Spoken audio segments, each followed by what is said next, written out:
All right, everybody, and welcome to episode 242 of the 9 Years podcast with myself, Nick Draper, and the face of the BBC Sport website, Mr. Stuart Deakins. We have a lot to discuss this week. We all know what the conversation is going to be about. We have a managerial change, and we are anticipating another new manager to join the club in the coming few weeks. But before we get into the discussions and the whys and the wherefores of what's happened over the past 7 days, should we just go on record to begin with to say our thanks to Glyn, Hodges and Nick Daws. Thank them very much for their efforts and their time with us. Last week, we interviewed Glyn on the podcast, and within 48 hours, he was no longer our manager. And having interviewed him, as I said last week, very, very proud to have him as our manager. And I'm gutted that he has gone, but we wish him all the best, and Nick, in whatever comes next for them. Yeah, definitely, I agree. Glyn and Nick have been great. From a personal point of view on the podcast, they've always been available for us whenever we've asked to speak to them.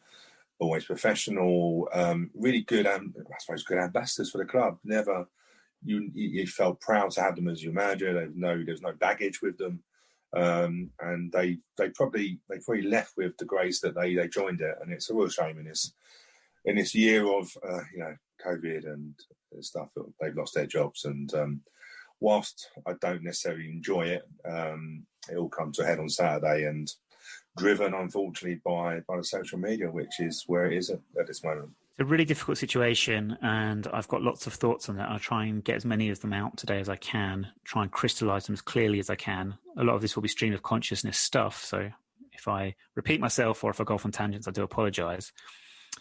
I am disappointed with the decision, I must admit. 10 days before Glyn left, we were told we have a long-term vision.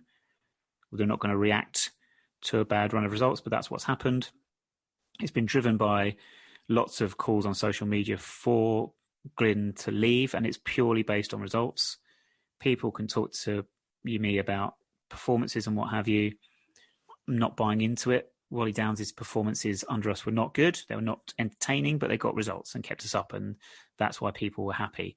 People were unhappy with Glyn because we went on a bad run. We had our best ever start at this level under Glyn at the start of the season. We forget that. Best start to a season we'd had in League One. We've had a bad run of results that's left us in the relegation zone. Right in the mix of relegation battle, which we thought we were going to be in all season. So nothing's changed in that regard. It's just a bad run of results. And it disappoints me that when a team goes on a bad run of results, and I use this phrase on the WAP guest book, Pavlovian response from fans. Bad run of results, sack the manager. And I don't necessarily agree that's what I'd like AFC Wimbledon to be like. I'd hoped we would think somewhat differently, but the truth of the matter is, for the third consecutive season, we have made a mid-season managerial change. And that's what's really concerning. We went 6 years with Neil Ardley. And I appreciate some people may say, well, that was probably one season too long. It may well have been. And I think Neil probably recognised that himself. However, we had stability, and you and I, we enjoyed that, because I was actually quite proud to say to people that we've got the fourth or third longest serving manager, because around around us was a chaos of people sacking people left, right, and centre, and now we've become that club now. And I suppose you get to a stage of going, well, is the manager the problem? Because ultimately, Glyn, we know we talk about budgets and stuff like that, but we know that Glyn had a limited budget. He got the best he could. We also know he got a lot of injuries, which he can't control. He can't control COVID. He can't control the fixtures. He can't control behind closed doors. And I felt there's so much against him. And I agree with you. Joe Palmer come out and gave him that. Well, I didn't even think it was a vote of confidence at the time, but it now appears to be the old-fashioned. And it's disappointing. I'm sure Joe will at some point explain it, but there was a long-term strategy. But unfortunately, I just don't think you can have long-term strategies unless you tell the fans what the long-term strategy is. Then all you're going to have is, social media drove heavily Glyn to be dismissed. And I've said this before, I've always been concerned that, through COVID, the football world seems to be a different world, like a parallel universe where everything's all right. It's like, well, the football's still all right. It's still on TV, so the same rules apply. This is a man's job. This is Nick Daws' job. And I don't feel comfortable with it. I accept that Saturday did come to a head. but we shouldn't allow one game to have that sort of power or that sort of relevance on it, because effectively, I believe Saturday's defeat has kicked him out the door. That fixture has become an absolute circus. If it wasn't originally, if it wasn't from the very first time we've played it, and people will argue it always has been, but I don't know how to deal with that fixture anymore, because our record in it is appalling. And the first few meetings, we could have said, well, they were a team that were heavily financed and looking to push at the top end of League One whilst we were a League Two club. But it's continued, and I don't know. I think is there a case of we care too much about it? Do we put too much stock in it? I don't think Milton Keynes, I think, to be honest with you, they treat it as if they get a result in it and they love just waving it in our faces, but it's not the be-all and end-all for them. I don't actually think it is. As much as some of their fans on social media seem obsessed with us, their playing staff and their squad, I think it's just another game. Whereas we know that our playing squad and our playing staff aren't allowed to treat this as any other game. It is treated like a completely unique, most important fixture of the season. And I wonder if that's counterproductive. And that's probably what's done for Glyn. The fact we've lost it in the end, despite, and I didn't watch it, but despite, from what I've been told, a promising first half performance. Yeah, I did watch it because ultimately I want to see how the team are performing. And you know what? Yeah, we played a really good first half. But Glyn sort of, when we were chatting, he knew how much, on Thursday, he knew how much that game was. And he's in a very difficult position because he's got to get the players up for it. But he's got to get the players up for it in an empty stadium. That's why I said to him, how are you going to do this? Because I've been behind closed doors at Plough Lane, and I don't believe how you can get that level of intensity that the fans want against them. I don't think you can do it. And no matter how much you tell them and show them videos and send them messages about how important this fixture is, it's very difficult in that situation. And yeah, Milton Keynes dealt with it better than we did. We had a good first half. But again, it's just mistakes. It's just mistakes. And I know people are fed up with that, but it's individual mistakes. But it's also a team that is ever-changing. We've lost our best players through injury, and we're sort of judging on it. And they need something to get out of it. They probably, I just hope they will. But you're right, that game. And you know what, we're probably just as bad, because when we've done the fixtures, I remember going, we don't want, if we looked at when fans were going to come back, if you remember, they were thinking about January, weren't they? And there was always, oh, crikey, that game's coming up. We can't do it for that game. So in a way, we've known about that game for like 3 or 4 weeks. It's in the background. And you just wonder sometimes how much that plays on people, because it is a toxic game, isn't it now? Yeah, there's 2 points I want to take from what you said there. One, in terms of the goals that we lost the game to on Saturday, individual mistakes. As I put on Twitter, I referenced King Canute. There's only so much you control, and you've already referenced it. Glyn can't control COVID and budgets and all these sorts of different things. And you can't, as much as, how many times individual errors, it's just Groundhog Day on this podcast every single week. Individual errors costing us, Glyn can't control that. The other thing I wanted to pick up on there, you said about empty stadium and this fixture and getting fans getting behind the team. That's the third time we've hosted them now. Fourth, sorry, I do apologise. It's the fourth time we've hosted them in a game, and it's the second time we've lost. We won the first one, and then we had the League Cup game, which went to penalties. And I think the crowd point is a great point, because in that first one, it was all about the atmosphere. It was all about everyone being in it together. There was no doubt in my mind the result that night. The second time we played them in the league came too quickly.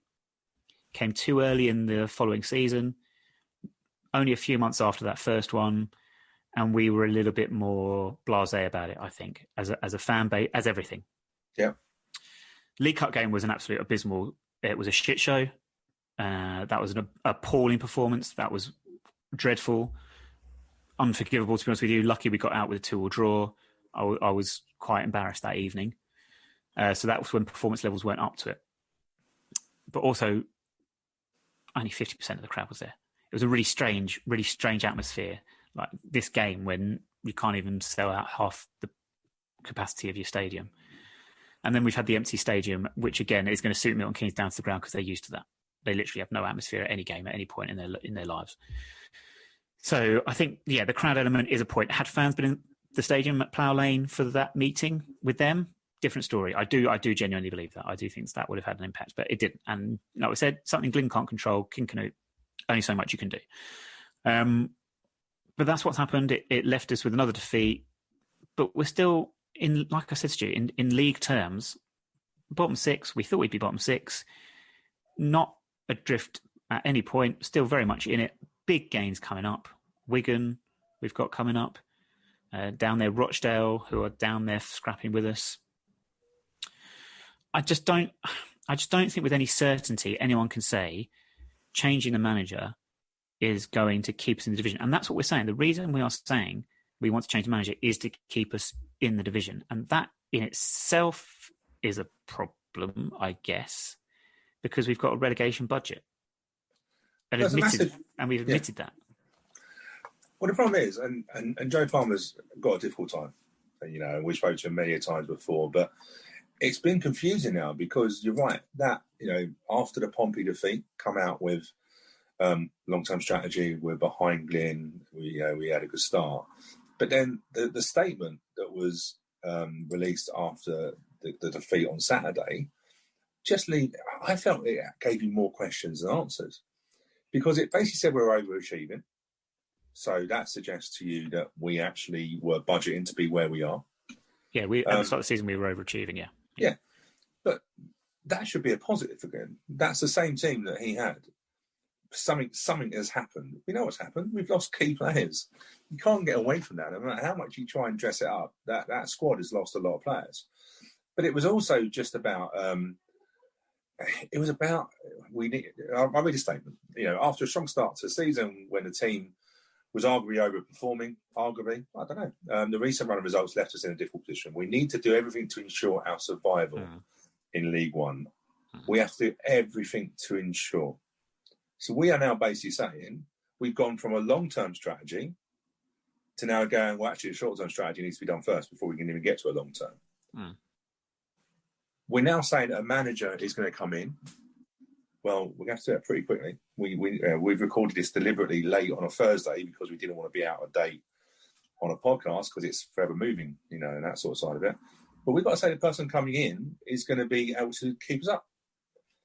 So that's a different type of manager. You know that. If you think about a manager to keep you up, you think about the Sam Allardyce style, that sort of key. So if you're looking at it, it's probably going to be an Inner Holloway sort of character, or a Tony Pulis sort of character, someone that's going to go up against them and go, do you know what? We're not the best team in this league, but we've got to get an action. So now if we bring in a coach, then where are we? Do you know what I mean? So many mixed messages on it, and we now got. And let's not forget, we parted company with our manager and assistant manager a couple of days before the transfer market closed. Yeah, before the window shut. Yeah. Which means anyone coming in is just they're playing with the hand that we've left them, and there's nothing you can really do. It feels to me a panic, Nick. It feels to me that, and I don't think Joe Palmer is a person that panics. And let's be clear, it's not only his decision; it's probably also the Don't Trust board to get involved. But I just feel we panicked because there can be no clear strategy to go. We're going to get rid of our manager before a transfer window. That's crazy. We had a player coming in the day after who Glyn had got from Kingstonians. I can't remember his name now because, to be honest with you, Corey Andrews. Yeah, there just seems to me no strategy. It feels to me like a panic of going. We've got beat by them. We now have won in so many games. The stats. There seems to be no logic to me now, and I'm really hoping that we've got some strategy in terms of who we're going to bring in because the thing is, it's ensure our survival means that we need to bring someone who's going to do now. And not a coach. Does that rule out Mark Robinson? Because he's already said this isn't a short-term fix, and he's not a short-term fix person. I guess the dichotomy of long-term strategy versus needing to do what we can to stay in League One at this very moment in time, it will be based on nothing other than financials. I don't know. Is there more to it? Are there more conversations going on? Was Glyn himself not happy because of his personal situation with distances involved in where his job is compared to where his family is, especially in these times with COVID? I mean, you can only sympathise or empathise with him on those points. So we don't know if there's more to it than that, but it does seem like a perfect storm of events that are forcing our hand in a little way. The signing of players, the loan players that we've brought in. Johnson came in last week. We've brought in Hennigan during the season. We've lost players, as Glyn was saying last week, one in, one out. We seem to have a problem with injuries. We seem to have about 800 centre halves, all of whom seem to be unavailable at any point in time. It just seems an amazing set of circumstances. It does boil down to us overreaching, overachieving since 2002. Oh, yeah. I mean, that's the thing, is we've succeeded. That's the problem. And you do lose perspective sometimes, and you do lose sight of things. Like when I say, and I say it often, a relegation from League One to League Two is not the end of the world in the grand scheme of things. When you consider how far we've come in such a short space of time, getting ourselves to the third tier of English football in what was it, like 14 years, to get a stadium built in Wimbledon just down the road from the old stadium. It's incredible. It's unbelievable. And we do maybe perhaps take it for granted. And then, like I say, it all comes back to what I said at the beginning. One bad set of results, sack the manager. Well, no, ignoring that, actually. Neil Ardley. Bad run of results, sack the manager. Wally Downs, horrendous run at start to the season, sack the manager. I know there were other things involved there. But if that's going to be a response every time, then I think we're losing sight of what have achieved as a football club, what we want to achieve as a football club. And and to bring that point back around to where I began it, the finances involved, because we've got ourselves into this position, we're now in a position where, well, whilst I say relegation from League One to League Two is not a disaster, it's not the end of the world, because the finances involved in the stadium and getting that built, it does become more of a serious issue. And then to extrapolate further on that point, how the hell, with all this financial problems that we are facing, how the hell do you attract a manager, like you've said, when you've got no transfer window and no budget? Well, you can only sell it on a story, can't you? That's all you can do. You can't pay top dollar. You know, we can't pay top dollar for our players, let alone our managers. It's a weird one, isn't it? You know, when you listen to people, I hear a lot of times on social media that, you know, we've got this lovely ground that we've all paid for and hard sweat. And I don't get me wrong, we've all contributed in whatever way we can. But it's now like a case, we've got this lovely new stadium, but we don't have the finances to actually even cover the backroom staff and the club staff to get them to do the job they've done. And we actually don't have a team that we can put that money in, even though we spent £32 million on a stadium. So it's like having this big, lovely stadium, but not having the product on the pitch. Or we're saying now that we think we should have a better product on the pitch because of the product we have off it. But we've known for ages, Nick, that, you know, we've run this club has been run on a non-league setup with some great people in the background who do unbelievable amounts of stuff. Yeah, it's not a comment on the abilities of the people, it's the number of them. Exactly. You know, look at Mandy in the ticket office, general admin. Hey, look, the stuff that she was doing, even Claudia was mucking in for the dimensions. Everyone mucks in. You know, I know Matt Haylock, I know the hours he's doing. They're doing it because they have no choice. You know, we have this thing that we need to sell, but COVID has stopped that. But it feels now like it's being held against the team, as if, like, well, we've done all this stuff to get you this, and you can't perform. Well, maybe they're not capable of performing at a level that's needed. And even so, we know as a team that we normally don't get the end product, but we coach and we nurture that product. Well, at the moment, you can't even get on the training field. Mark Robinson just said he had an hour this week to do anything with them. What can you do in an hour? Yeah. It's just, I think we have to be realistic, and we're not. And I just fear, I've said to you many times before, I feel that we think football lives in a different world. It don't. It might do it at the Premier League. It don't live in a different world at League One. Talks about the players not being able to perform to the level that's needed. And again, I'll just say, is it the level that's needed or is it the level that is desired? Well, and there is a difference there. And yeah, I agree with what you say there. The thing is, we saw the stadium. Kingsmeadow was always too small for us to progress. We saw the stadium as the thing that was going to get us to be able to perform, to finance a team naturally, to then even progress even further on the pitch. But unfortunately, it was never, ever going to be an immediate thing. COVID has made that even more difficult for us. It's set us back in that progress further because of the finances we need to pay back and everything like that. But it was never going to be immediate. And yeah, sometimes you need a bit of a reality check, and a relegation wouldn't be the end of the world in terms of having a reality check, perhaps for some of our fans. But I said it's wound me up for a number of years about this club, and I go back to the days when I was more regularly on the WAP guest book, and we were in the Ryman League, in the Ryman Premier League, and we couldn't get out of that league. But we had I don't think people realised how some of the attitudes that some of our fans were given at the time, like, how are we not out of this league? We'd mock other clubs, these tiny, small clubs. And yes, look, people are going to say, no, we never did this. We were always very generous and CCL and all this business. I think we were up until the point where the Ryman League seemed like we were butting up against a brick wall that we couldn't jump over. And people had a bit of an attitude like, we are bigger than this. We should be doing much, much better. We should be progressing. This isn't good enough. That's when that first started to come in. This isn't good enough. That came in during the Ryman Premier days. Yeah. Dissatisfaction with performances and results. And our fans were acting no differently to the way that we would then mock and insult fans of, starting perhaps with Chelmsford, moving on to Luton, moving on to Portsmouth. These clubs that we came up against every step of the way, and we mocked them saying, oh, you think you're better than us, but look at the level you're at, kind of thing. And we never spotted that we were acting in exactly the same way. At some point, I think it would be nice just to say, do you know what? We're just like any other football club. We're trust owned, but can we finally get rid of this pretense that our group of fans want other things than any other football club? Because evidently we don't. It all comes down to success on the pitch. It does. It comes up. What happens on a Saturday? I want to say Saturday at 3:00, but that doesn't really happen now. Some time on a Saturday and some time on a weekend. It does, and look, I don't have an issue with that. I think we've all got caught up sometimes in that romance.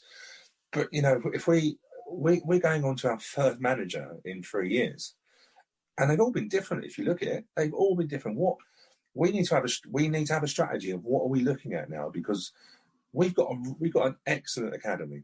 If you look at the academy results, we can hold our own against the Chelseas at certain levels and regularly beat these clubs. But you're going to speak about Luton, but Luton have a really good youth policy, but it transfers into their first team. We haven't seemed to be able to do that. Do we have the right? I think we got carried away with kids in terms of we must have academies and we must have them in there. If you look at our spine at the moment, it's full of loans. It's absolutely full of loans. And then you need to, I've said this many times before, and it's not about me being right, it's just knowing it. It's about knowing about life. You need to have some guidance on a pitch. You need to have experienced heads. And the experienced heads we've got at the moment are 29-year-olds, which, so where was our strategy? I think we should have, in the spine, we should have experience through the spine. I'm not a lover of the loan system at the moment, the way we're using it. The goalkeeper's coming in. What his name? That shows you how much I'm not interested. I'm not concentrated. We've got the goalkeeper in. I don't see if he's any better than Truman. I think I've been truthful. Is he any better than what we've got on the bench in terms of Matt Cox or Zanad? You go through, we brought the kid in from Leicester, haven't we? We brought Dobson in. We brought Oksanen in, and he can't even get in the scene now. Mm. Longman is the one, obviously, that's done really well at the loans, but I don't know what's happened this year. I really don't know. I look at that team now that started, I look at the team now, and it's like, wow, we have transformed the team all in one go, and we've done it in about 3 or 4 months. But all I see is a team of misfits. Mm. I don't see a team. Land of the misfit toys. They're misfits, aren't they? I don't see a team at all. But that does contradict, in fairness, it does contradict with report of what we've all heard about how tightly knit this group is. But is that a good mix for them of personalities as opposed to a good mix of them as players? Well, hey, look, a good team needs to get on, but Glyn said it, and there was a message under that. We're too nice. We are too nice. Mike Robinson's just said it straight away. There's no characters out there. We played on Tuesday night, and he said that Archie Proctor could have been a captain because he was the only one that was shouting, and it was embarrassing. To be fair, Mike Robinson has done a job interview within a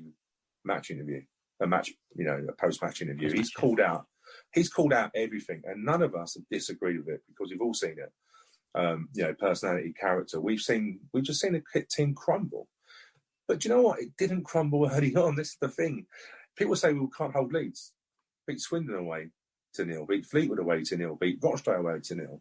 Mm-hmm. We have done it, but for some reason, for the injuries and stuff like that, we've just collapsed, and we can't seem to turn it around. But we need some strategy, because if we're going to get a new manager in, whoever it is, what have they got to work with? What budget have they got to work with next year? What style are we going to play? It's so, we're confused. We play 3-5-2 1 minute, we want to play passing. We play 3-5-2 the next, we go long. We then play a 4-4-2, we play... Our style is all over the place. It's just... And that's where the stability goes. That's the next one that comes in, those set of players, and are they going to be any good for a new manager?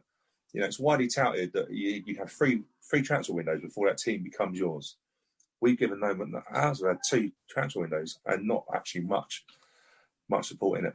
When you talk about giving away leads and team crumbling and heads, Glyn said in his post-match interview, heads went down on Saturday when we went 2-0 down. Heads dropped and they couldn't get themselves back into it. Do you think the thing with holding on to leads and poor performances, does it become a self-fulfilling prophecy in the similar vein to Spurs? Spurs always have it, being Spursy, always falling at the final hurdle, never getting over the line. It almost becomes a psychological thing that you become like, this is going to happen whatever we do. Does that get into the heads of the players? And it's also at a level that we're at 20 years ago that teams wouldn't have had this problem because they weren't under the constant spotlight like they are today because of, and yes, I'll drop it in again, listeners, because of the ills and the horrors of social media. Well, yeah, and even in podcasts, we're the ones that can... Oh, yeah, we're good. Yeah, hands up on that one. We're good. We go through stats sometimes. I think with like 13 games, we've seen 1 or more goals. The stats are out there. Unfortunately, the stats are out there for everybody to see. And stats have become a little bit over top sometimes. Yeah, do you know what? It's like, I'm not surprised the heads went down at 2-0 because they knew what that meant. In terms, they knew that was, crikey, all the fans at home, we've let them down. That sort of pressure, because the pressure was put on them to start off with. They knew what was happening. They knew what... It's like, in a way, right, you've got a fan base that you can't see. They're there, but they've just been hidden from you. And the pressure's there, but they can't actually hear... Do you know what I mean? Like, that ground is quiet as anything without anyone in. It's absolutely dead quiet. And it's a really difficult... I think it's a really difficult place to play that sort of game. But I think, do you know what's probably changed in a second? And you're going to laugh at this, but a lot of clubs now have got good benches, and we've got the 5 subs now. We can't change. If we have 5 subs, we can't guarantee that those 5 subs are going to be any better than what we've got on the pitch. And if they can they change any direction of the game? We've got, bless him, Zach Robinson. Nothing against the talent of the kid, but he would have been out on loan this year if it wasn't for the North and South National Leagues not playing. And it looks like they're going to avoid the league. So we're playing in the first team, but in all due respect, he's not good enough to make a change. So, but if you look at the subs of other teams, they can bring 5 subs on quite comfortably and change the game. And we've conceded a lot of goals in late on in games, incidentally, since this 5 sub rule change has come in. To another further disadvantage. It does. But are we also not suffering because, like we said, we've had a ridiculous run of injuries that have also not helped us, especially when you look at, like we say, who would pick your 3 strongest centre halves for argument. I could say our 3 strongest centre halves are Will Nightingale, Terrell Thomas, and Ben Hennigan. Yeah, all unavailable on Tuesday night. All of them. Great. Or you could change Will Nightingale with Luke O'Neill. I know we don't think he's a centre half, but he can play on the right side of that. Yeah. But Hennigan for me was an automatic choice. When he came in, look at the goals he scored, towering. Terrell Thomas hasn't been as good as he was the previous season. I don't think he's been bad. And actually, do you know what? We could have been. We might know why, because maybe he hasn't been feeling great. Obviously, we wish him all the best. But you're right. At the moment, we have got a loanee in there. We've got Shocker, who has done well, but really still young, isn't he, in that sort of side of it? And we've chucked Luke O'Neill back in. He's not fit. He would never. Do you know what I mean? And, we would laugh at injuries. We play within 15 minutes on Tuesday, and we lose McLaughlin for what's like a hamstring. Hamstring injuries come normally because of too much football.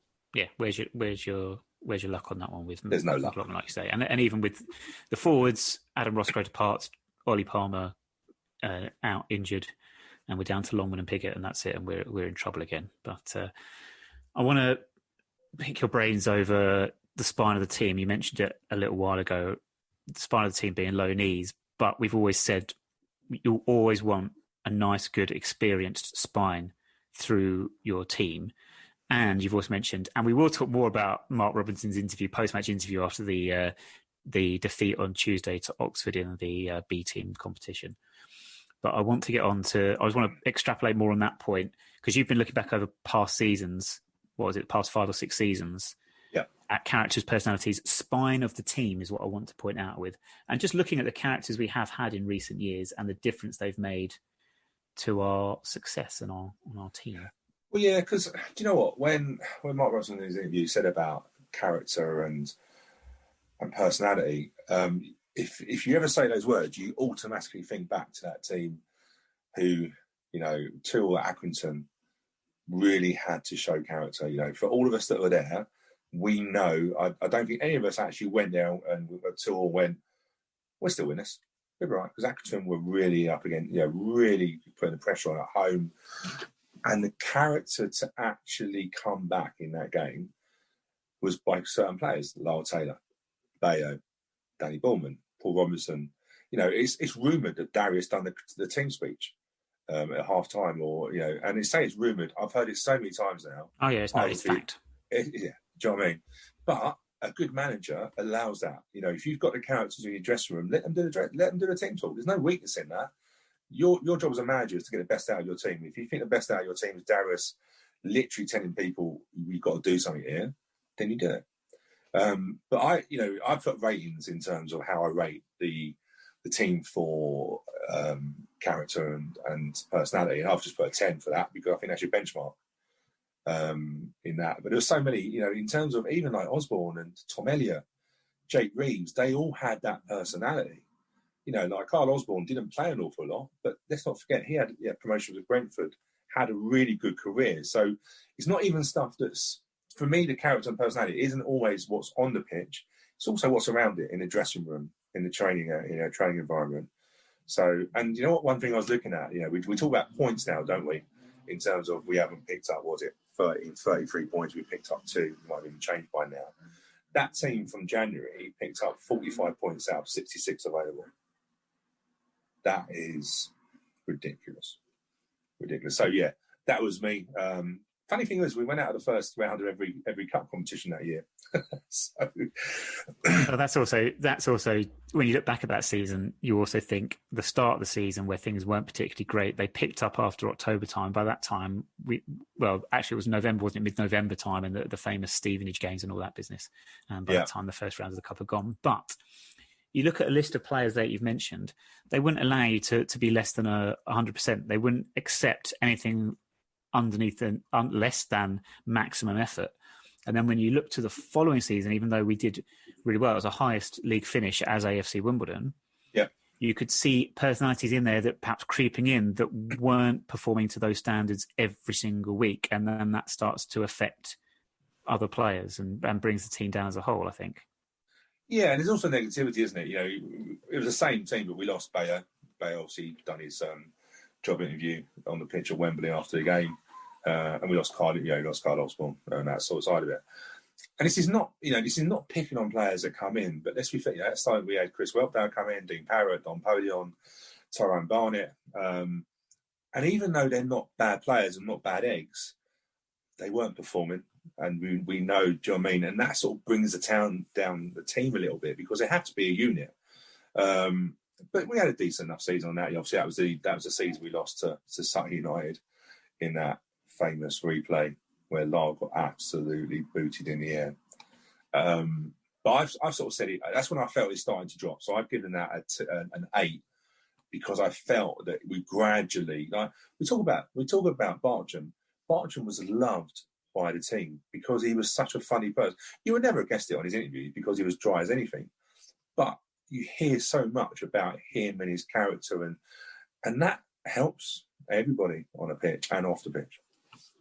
Yeah, but you know what else I'd like to point out? We had some players that we brought in that season that we didn't keep, and I can't really explain why.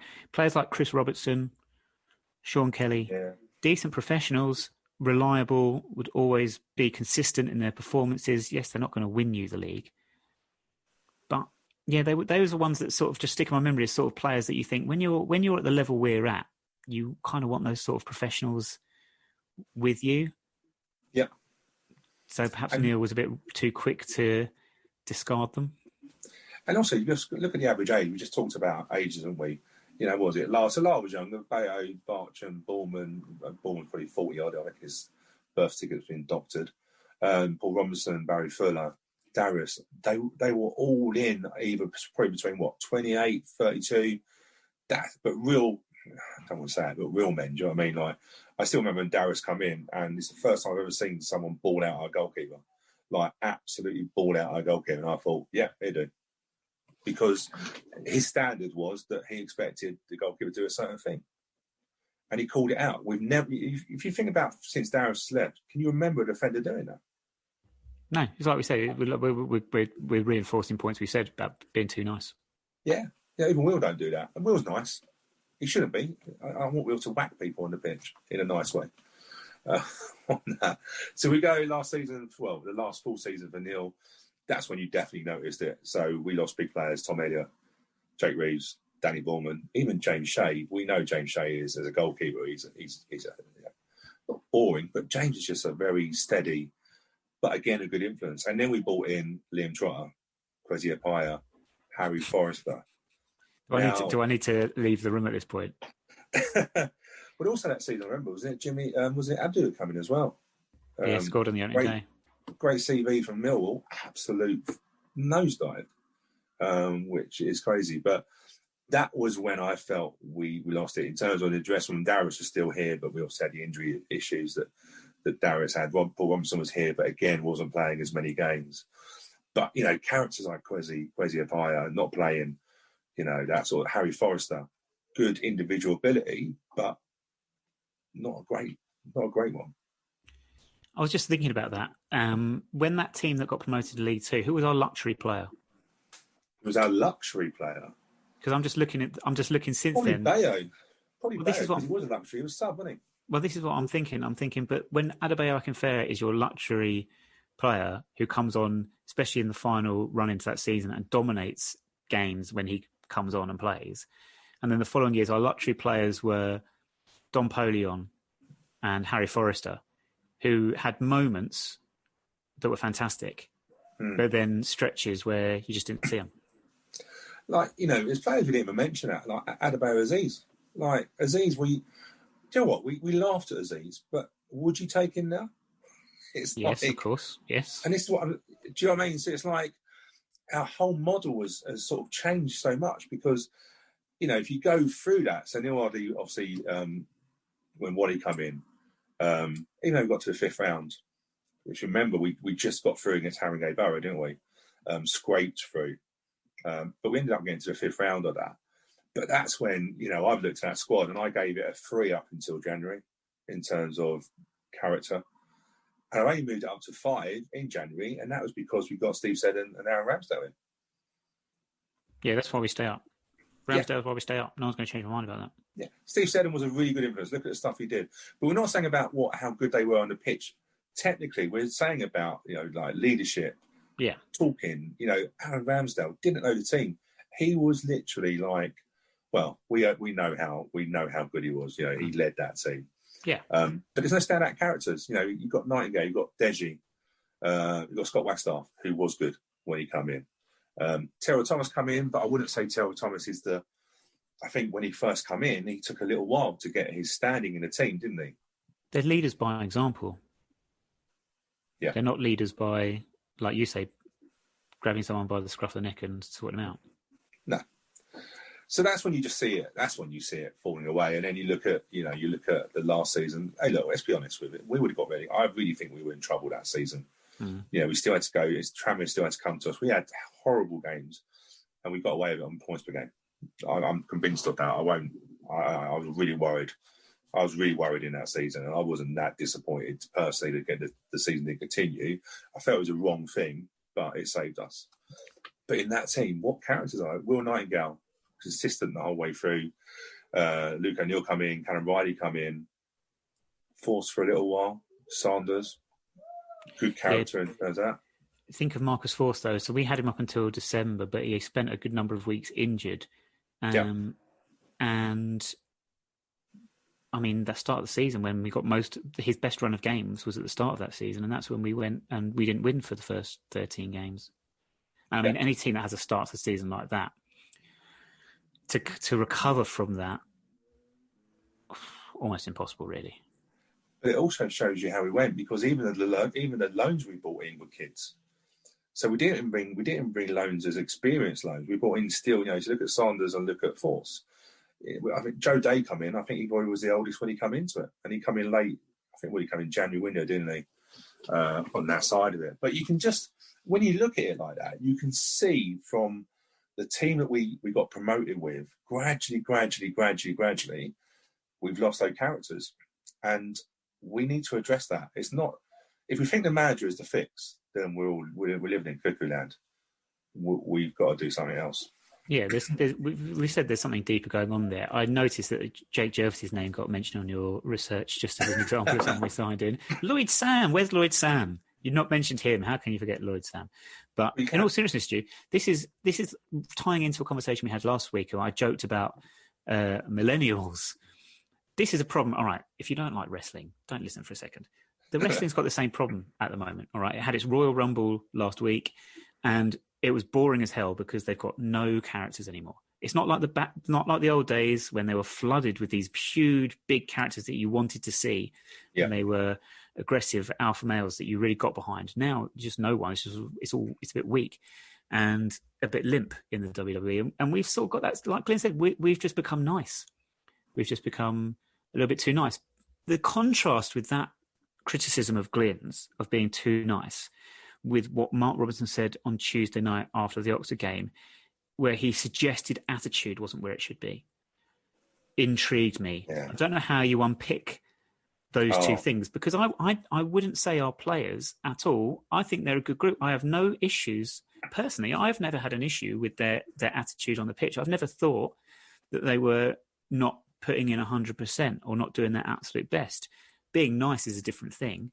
Hinting perhaps that your attitude is not quite right was an interesting way of looking at it. And obviously Mark's been involved in the first team for a little while now, and he spotted things that he's not happy with, that he would change, as we would all do in his situation. We'd all see things that we would do differently. It just felt standards, didn't it? And I think this team have got beaten up. And, we've talked about Alex Woodyard and Callum Riley and certain players that we expect for them to be able to lead the team. But for Alex Woodyard, I strongly believe that he will, I strongly believe he's a player that needs a crowd. And people may laugh, but his game needs that. I've chatted to him many a time and said, and he won't say it, but we've chatted enough time about tempo and stuff like that, and tempo isn't what he wants. Because actually he needs a tempo. He wants to go in and get amongst players and stuff like that. But there's no point him going and hunting people down if no one else goes with him in that side. Yeah, what Mark said, in 8 minutes, Robbo put so much detail into that. People will remember Rocket being a peasant, which is hilarious. But do you know what? It's his values. His values are, we played Maidstone in a they called it a mid-season friendly. I love that term. Great idea, mid-season friendly. But they praised our team, the fact of how polite they were, tidied everything up. We, as men, we travel as men. Do you know what I mean? And that's very much about culture, isn't it? It's about being together. Obviously, there's a lot of standards. But yeah, I think there was a few interesting things. Joe Pigott not being captain. He was honest and said, Joe's not a captain. Forwards are not captains. He done that straight away. And we felt that for a little while. Joe's a great character, but I don't see him as captain. No, we've said that before. I tend to agree with having strikers as captains as well. But that's a personal preference.